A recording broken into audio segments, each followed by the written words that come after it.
কি দেখছিস? তোকে তোকে দেখলে মনের ভেতর অদ্ভুত একটা আনন্দ হয়।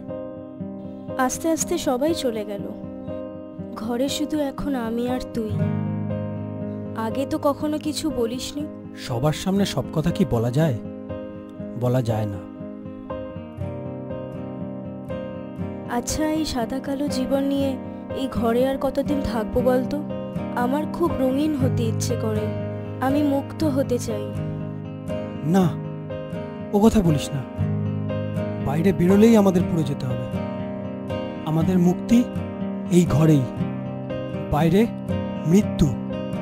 মৃত্যু তো আসবেই, আমাদের মৃত্যু তো অনিবার্য, সে আজ হোক বা কাল। তোকে একটা কথা বলতে চাই। বলতে তো আমিও অনেক কিছু চাই, কিন্তু আমাদের স্বপ্ন তো কোনোদিন পূরণ হবে না বল, তাই কিছু বলি না। স্বপ্ন দেখার আগে স্বপ্ন শেষের কথা ভাবিস না। তোর মনের কথাটা বল, আমি শুনতে চাই। বলবো? হ্যাঁ, তুই বল।